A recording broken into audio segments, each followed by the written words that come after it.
Hey everybody, welcome to another edition of Easy Cinematic Escape on YouTube. Today's review is based off one of my favorite films of all time that was released in 1991.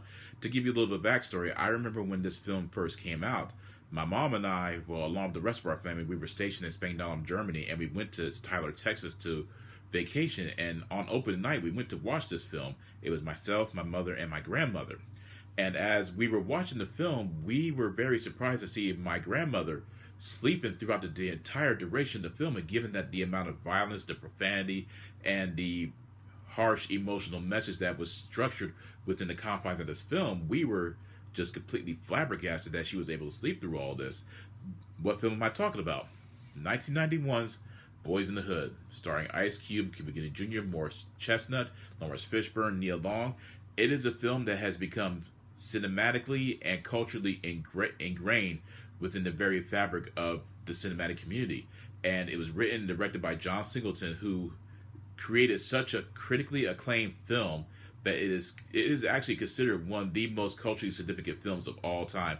And it was, if I'm not mistaken, this is probably one of the first films where it actually captured the how it was in the hood. It was actually accurately depicted the hood life at that point in time. Now, for someone who has never grown up in that type of area, I cannot tell you, or I cannot relate to that particular lifestyle. However, I was able to really fully grasp that particular lifestyle simply because of how realistic that this film is and how it really just depicted the urban lifestyle, the gang violence, and how structurally speaking that there was still somewhat of divisiveness in the world at that point in time.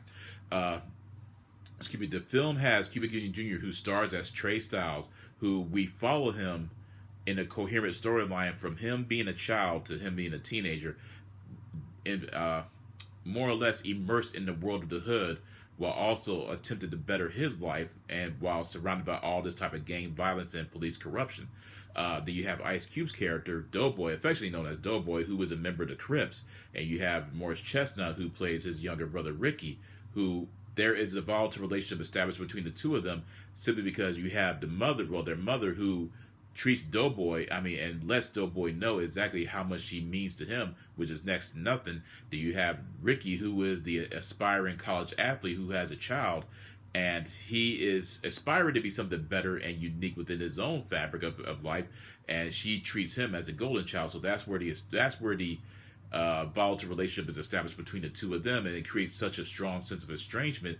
Even though Doughboy has some resentment to his brother, he still loves him despite him being involved in the Crips, and he's still protective of him. You have Lawrence Fishburne, who plays Trey's father, Furious Styles, and he is the former Vietnam veteran who works at a finance firm, and he's attempted to establish some very strong moral rules and obligations into his son Trey. Trey was on the same path, was beginning to see this, become on the same path that was going to lead him to an existence of self-destructive, and his mother, played by Angela Bassett, sends him to live with his father in order to gain a sense of strong moral principles. And when he becomes a teenager, that's when the story really begins to pick up, and Trey is finding out exactly just how cruel and harsh the world can be. It is still one of my favorite films of all time. I remember there was one comment that I remember reading on this YouTube channel that was showing clips of the film, and once again, I'm not going to get into these spoilers here because it's a film that I do recommend. It's one of the most emotionally draining films of all time, and that is an accurate assessment, if I may say so myself. And one of the reasons why that is such an emotionally draining film, because it's so realistic, it's so gritty and brutal and emotional, that when that one moment happens on the screen, from then on, it is so cinematically depressing and realistic that you can't really. It's not meant to be. It's meant to be inspiring, but at the same time, it's not meant to be inspiring. If that makes any sense, you have to be able to have this understanding of the storyline in order to fully appreciate what John Singleton was presenting with his vision. And the vision at that point in time, and maybe it's a little different now, maybe it's a little worse. I have no idea.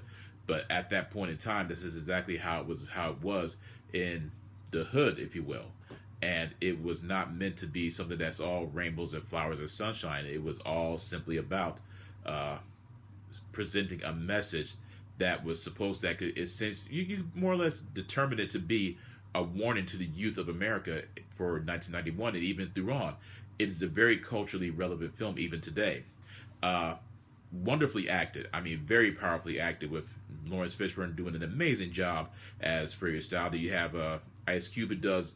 He's very realistic. I mean, given what we know of Ice Cube right now and the other films that he's being part of, he is just a rugged character who is outspoken, very street smart, and he does a great job at capturing that anger-filled, angst-filled, emotionally powerful performance that was exhibited by him. Then you have Cuba Gooding Jr., who has wonderful highlights as an actor in this film, and he just portraying the naive and emotional driven Trey, who has goals and wants to find his way out of being in this gang infested community. And Morris Chestnut, who plays Ricky, once again, he does an amazing job. He's completely naive, and he's never really had to experience the harsh life that his brother experienced. Just an overall amazing film with a great soundtrack, wonderful message, and John Singleton created such an amazing classic that I do recommend. I mean, it's a very powerful film. Now, from my perspective, I used to watch this all the time when I was a kid. That's how much I loved the film.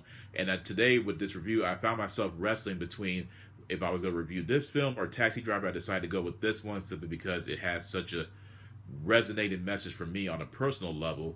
And given that I shared that fond memory of my grandmother falling asleep throughout the film, is still remarkably amusing to me. God rest her soul. But just an overall great film, and I do recommend it. It's not for children, mind you. I don't recommend this for anyone who has small children, to let them watch it simply because there is a lot of profanity, there's a lot of violence, there's blood, there's sexual situations, and there's a lot of innuendo that they won't necessarily pick up on, given that their mindset is not in tune with what the message is in the film. However, it is very powerful, and I think anyone who is, I would say that it's okay for someone who's 12 or 13 or 14 to watch this film, because I think it's something that as you get older, it's a film that you do need to experience at some point or another. Even as an adult, you definitely need to watch it. I recommend it. For a final score, I give it a 5 out of 5, 2 thumbs up. Other films that might be similar, that are very similar to this film, you would have Menace to Society, Juice, South Central, Poetic Justice, Four Brothers. Those are the films that I do recommend if you are interested in watching anything that has a similar premise to it. That is my review of Boys in the Hood. I hope you guys enjoyed it. Let me know in the comment section what you thought about it. Provide a like if you want to. Let me know on my Facebook what you thought about it. And you will be hearing from me again. I hope you all remain safe. Take care and peace out.